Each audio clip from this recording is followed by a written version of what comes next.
जय मसीह की। सब कोई आनंदित है। हालेलुया। हम लोग पिछले दिनों से सीख रहे हैं आराधना के विषय में। हालेलुया। आराधना के विषय हम सब सीख रहे हैं, उसी में हम कंटिन्यू करेंगे। आराधना हमारे जीवन के लिए बहुत ही महत्वपूर्ण है। जितने कोई हम प्रभु यीशु मसीह में हैं, आपको और मुझको आराधना जरूरी है। सिर्फ जो चर्च आते हैं उनके लिए ही नहीं, बाइबल बताती है कि हर एक मनुष्य को परमेश्वर इसलिए बनाया है कि उसकी आराधना करे। अगर मनुष्य उसकी आराधना नहीं करता है तो अपने जिंदगी में वो कुछ चीजों को छोड़ देता है, उसकी जिंदगी में खालीपन रहता है, परमेश्वर का उद्देश्य उसके जीवन में पूरा नहीं हो पाता है। परमेश्वर आप पर मुझको अपनी आराधना करने के लिए बनाया है, तो हमारे जीवन के द्वारा उसका मकसद पूरा होना चाहिए। जब हम उसकी आराधना करते हैं तो हम सही जगह पे होते हैं, सही ट्रैक में होते हैं, और बाकी सारी चीजें भी हमारे जीवन में अच्छा से चलता है। कई बार जब किसी के जीवन में सही आराधना नहीं हो पाता है तो बाकी सारा चीज में भी गड़बड़ी होने लगता है। परिवार में गड़बड़ी होना शुरू होता है, व्यक्तिगत जीवन में गड़बड़ी शुरू होने लगता है, चिंताओं में, निराशाओं में चला जाता है, डिप्रेशन में चला जाता है, और भी बहुत सारे बंधनों में वो फंस जाता है।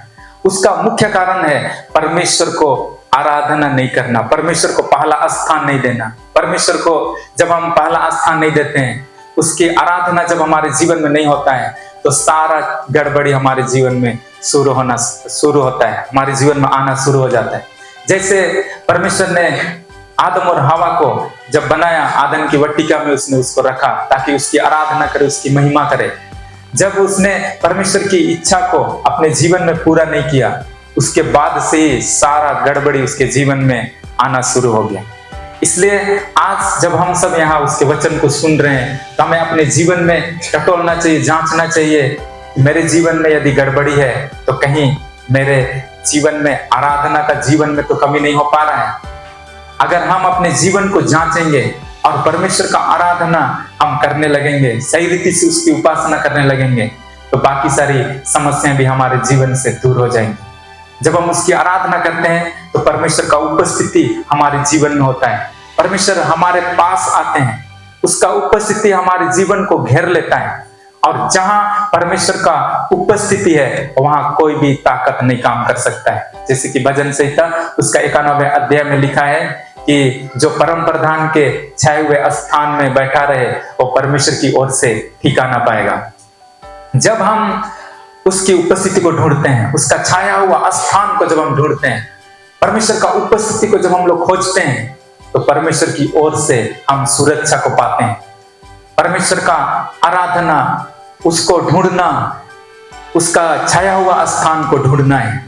तो हम सीख रहे हैं उसकी आराधना हम कैसे करें। हम सीखे हैं कि गीत गाना सिर्फ आराधना नहीं है, बाजा बजाना आराधना नहीं है, आराधना हमारा जीवन है। बोलिए, आराधना मेरा जीवन है। आराधना इन्हें जीवन तना। हालेलुया। जब हम अपने जीवन में इन चीजों को समझते हैं कि मेरा जीवन ही, मेरा जीवन जीने का तरीका ही, मेरा जीवन जीने का ढंग ही, सुबह से लेकर शाम तक आप जो जीवन जीते हैं उसी के द्वारा से आप परमेश्वर की आराधना करते हैं। ना कि संडे का दिन में यहाँ 3 घंटा आप बैठते हैं, उससे सिर्फ नहीं, इससे होता है, लेकिन सोमवार से लेकर के शनिवार तक, सुबह से लेकर के शाम तक आप कैसे अपने जीवन जीते हैं, उसके द्वारा से परमेश्वर का आराधना और महिमा होता है। आराधना मनोरंजन नहीं है, आराधना मनोरंजन नहीं। जैसे दुनिया के लोग भजन करते हैं, खा पी करके मंदर बजाते हैं, नाच गान करते हैं। क्यों करते हैं? इंजॉय करने के लिए, मनोरंजन करने के लिए। ऑर्केस्ट्रा जगह जगह पर लोग चलाते हैं, क्या करने के लिए? मनोरंजन करने के लिए। लेकिन आराधना मनोरंजन नहीं है। ऐसा नहीं कि मजा लेने के लिए हम आराधना करते हैं। बहुत मजा आता है जब ऑक्टापेट बजता है या गिटार बजता है या तो फिर ड्रम सेट बजता है, बहुत मजा आता है। तो आराधना जो है वो ड्रम सेट बजाना वो आराधना नहीं है, उससे भी बढ़ करके है, हम लोग सीख रहे हैं। और आराधना जो है वो शरीर प्राण आत्मा हम लोग सीखे हैं। हमारा जो जीवन है अब जीदंतना एनार चिमिन भाग में ना कितना भाग है? 3 भाग। क्या क्या? शरीर प्राण और आत्मा। शरीर प्राण और आत्मा, और इसी शरीर प्राण और आत्मा के द्वारा ही हम उसकी आराधना करते हैं। शरीर प्राण और आत्मा के द्वारा ही हम परमेश्वर को आराधना हम देते हैं। उसी चीज को मैं फिर से रिपीट कर रहा हूं कि हम प्राण में कैसे उसकी आराधना करते हैं। प्राण में जब हम उसकी आराधना करते हैं तो सबसे पहला चीज है मन फिराओ। प्राण में आराधना क्या है? मन फिराओ। जोर से बोलिए, मन फिराओ। हमारा जीवन में जब मन फिराव रहता है, जब हमारा मन में मन फिराव होगा, वही आराधना है। अगर हम पाप से मन फिराते हैं, गलत बोली से मन फिराते हैं, मोबाइल में गलत चीजों को देखने से हम मन फिराते हैं, लगातार मोबाइल में टाइम स्पेंड करना, समय बिताना, उससे हम मन फिराते हैं, आलसी से मन फिराते हैं, बुरी लालसाओं से मन फिराते हैं, वही आराधना है।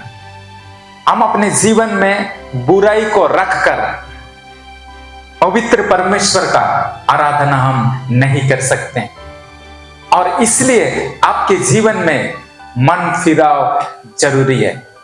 परमेश्वर परमेश्वर है, मनुष्य नहीं है। मनुष्य को हम धोखा दे सकते हैं, लेकिन परमेश्वर हमारे मन को देखने वाला, हमारे विचारों को जांचने वाला परमेश्वर है।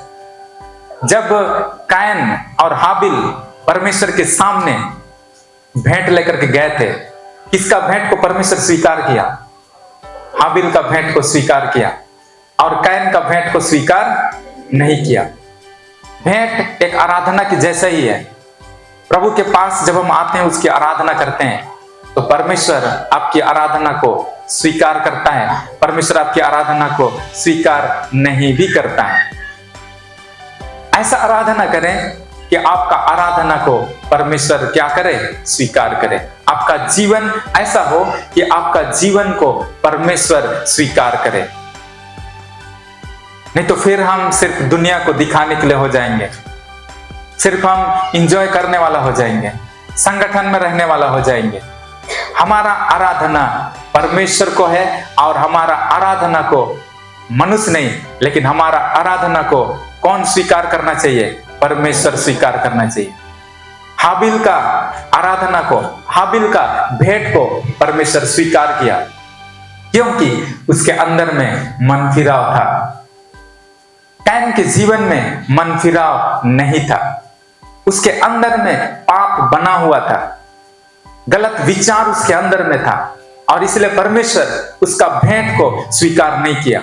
चाहे कितना भी बड़ा भेंट क्यों ना हो, वो परमेश्वर किसी का पैसा का लालची नहीं है, किसी का घर और द्वार का लालची नहीं है। आपका जितना बड़ा घर है, परमेश्वर के सामने वो कुछ भी नहीं है। परमेश्वर सोना का घर, और उससे भी कितना कीमती जगह में वो रहने वाला परमेश्वर है। यदि परमेश्वर के सामने कुछ चीज दिखाना है, तो अपना सच्चा मन, पवित्र मन को दिखाना है। वो पवित्र मन को ही परमेश्वर स्वीकार करता है। जब हम परमेश्वर के वचन में देखते हैं, उत्पत्ति उसका 4 अध्याय, उत्पत्ति उसका 4 अध्याय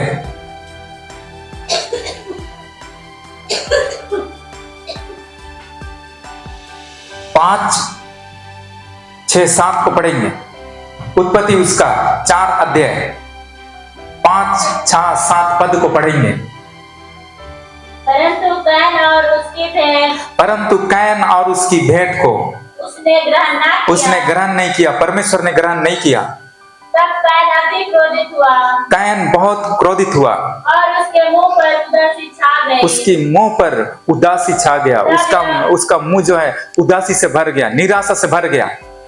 तब यहोवा ने कैन से कहा, हाँ, तू क्यों क्रोधित हुआ? और तेरे मुंह पर उदासी क्यों? तेरे मुंह पर, तेरे चेहरे पर उदासी क्यों है?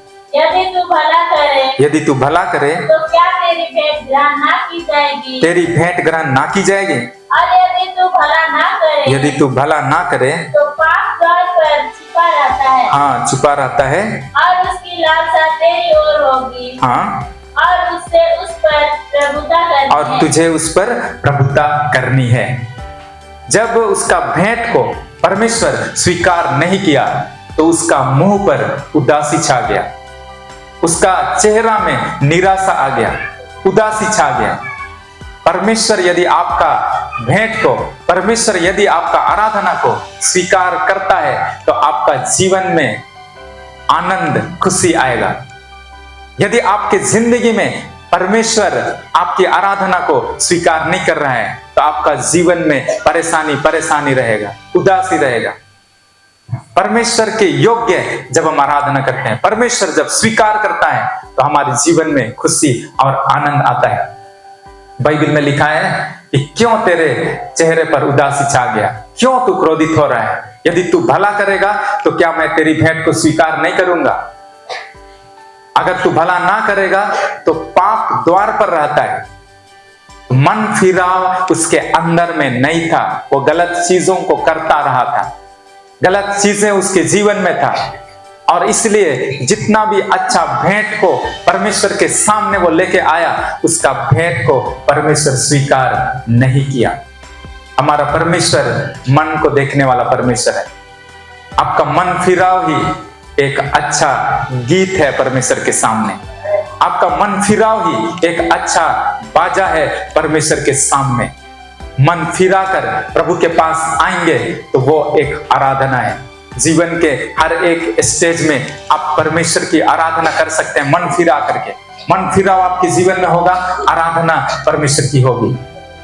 बाइबल में लिखा है कि जो शैतान पहले अच्छा स्वर्गदूत था, स्वर्ग में परमेश्वर की आराधना करता था, उसका शरीर ऐसा था कि उसी में तरह तरह का बाजा सेट किया हुआ था, उसके चलने से ही बाजा बजने लगते थे। परमेश्वर का आराधना वो वहां पे करता था। हम नहीं जानते कितने दिनों तक वो परमेश्वर का आराधना किया, कितने दिन तक वो स्वर्ग में रहा, इसके विषय में बाइबल हमें नहीं बताती है। बाइबल में लिखा है जैसी उसके अंदर घमंड आया, जैसी उसने परमेश्वर को पहला स्थान देना बंद किया, वो अपने जीवन को ऊपर समझा, उसी समय स्वर्ग में रहने के लायक वो नहीं रहा। परमेश्वर उसको नीचे गिरा दिया। चाहे कितना भी सुंदर वो क्यों ना था, चाहे कितना भी अच्छा सृष्टि परमेश्वर उसका क्यों ना किया था, लेकिन जब उसके अंदर में मन फिराव नहीं आया, उसके मन में गलत चीज आया, उसके मन में घमंड आया, तो परमेश्वर उसको स्वर्ग से नीचे गिरा दिया। जब प्रभु के पास हम आते हैं, हम प्राण के द्वारा उसकी आराधना करते हैं मन फिरा करके। मन फिराइए तो परमेश्वर का आराधना उसी से होगा। हालेलुया। दूसरा हमने देखा था जागृति। हमारे जीवन में जागृति का होना जरूरी है। जागृति का मतलब हमारे अंदर भूख प्यास होना है, हमारे अंदर पश्चाताप होना, परमेश्वर के लिए भूखा और प्यासा होना। जो व्यक्ति भूखा और प्यासा होगा वो व्यक्ति परमेश्वर के सामने आने के लिए बिल्कुल तरस जाएगा, व्याकुल हो जाएगा। मैं कब परमेश्वर के पास जाऊंगा, मैं कब उसकी आराधना करूंगा, कैसे मैं अपने काम से समय निकालूंगा और उसकी उपासना, उसके प्रार्थना करूंगा। उसके अंदर में एक भूखा मन, प्यासा मन होगा। मन आप फिराए हैं, हमारे अंदर में जागृति का होना भी जरूरी है। जागृति में रहने वाला व्यक्ति वो नहीं सोता है। पिछले दिनों में मैं आपको बताया था, प्रभु की उपस्थिति में वो सोता नहीं है, वो अलर्ट रहता है, क्योंकि वहां वो आराधना करने के लिए आया है, उसकी उपासना करने के लिए आया है। हमारे अंदर जागृति मन होना जरूरी है। और इसी तरह से तीसरा चीज हमने प्राण में देखा है। प्राण में हम कैसे आराधना कर सकते हैं? मन फिराव, दूसरा है जागृति, और तीसरा है सुधार। बोलिए सुधार, सुधार। Hallelujah, hallelujah. हमारे जीवन में सुधार जरूरी है। हमारे जीवन में हमें समझना है कि मेरे जीवन में क्या कमियां हैं, मेरे जीवन में क्या घटी कमियां हैं। जब हम उन चीजों को सुधार करते हैं, लगातार हम उसमें सुधार लाते हैं तो उसके द्वारा परमेश्वर का महिमा होगा, आराधना होगा। अगर हमारे जीवन में पाप बना हुआ है, एक पाप पहले भी था, पिछले सप्ताह भी, अभी भी है, पिछला महीना भी था, पिछला साल भी था, और उसी में हम बने हुए हैं, तो वो परमेश्वर को हम आराधना नहीं दे रहे हैं, क्योंकि हम अपने जीवन में सुधार लाने का प्रयास नहीं कर रहे हैं। हम उसको अपने जीवन से अलग नहीं कर रहे हैं। जो चीज जहां अच्छा चीज होना चाहिए वहां पर गलत चीज को बना करके हम रखे हैं, उसको हमें हटाना है, सुधार लेकर के आना है। जब हम सुधार लाएंगे तो परमेश्वर का महिमा होगा। हालेलुया। परमेश्वर का उपासना होगा। उसी के द्वारा से अपने जीवन को हम बदलें, अपने जीवन में हम सुधार को लेकर के आए। कोई व्यक्ति पूर्ण नहीं है। हम जब प्रभु की उपस्थिति में आते हैं, वचन सुनते हैं, वचन पढ़ते हैं, प्रार्थना करते हैं, वो परमेश्वर आपसे चाहता है कि आप अपने जीवन में सुधार लाएं, बोली वचन में सुधार लाएं, अपने चाल चलन में सुधार लाएं, सोच विचार में सुधार लाएं, परिवार में सुधार लाएं, बच्चों के जीवन में सुधार लाएं, कलीसिया में सुधार, सब जगह हमें सुधार को लेकर के आना है। कलीसिया वो जगह है जहां हम अपने जीवन में सुधार को लेकर के आते हैं। ऐसा नहीं कि कलीसिया में सब बना बनाया आदमी यहाँ पे आया है। कलीसिया में ऐसा नहीं कि सब परफेक्ट 100% परफेक्ट व्यक्ति यहाँ पे आया है। कलीसिया सुधार वाला जगह है। यहाँ पाप में पड़े हुए, पहले से कितना बुराई करने वाले लोग जब प्रभु को अपना उद्धारकर्ता के रूप में ग्रहण करते हैं, तो वैसे लोगों का ही ये झुंड हुआ। इस मसीह का लहू से धोए हुए लोगों का झुंड हुआ। लेकिन उनकी जिंदगी में बहुत सारा चीज सुधार करने की आवश्यकता है। मेरे जीवन में भी सुधार करने की आवश्यकता है। मैं भी 100% परफेक्ट नहीं हूं और मुझे लगातार सुधार की आवश्यकता है। आपके जीवन में भी सुधार की आवश्यकता है। हालेलुया।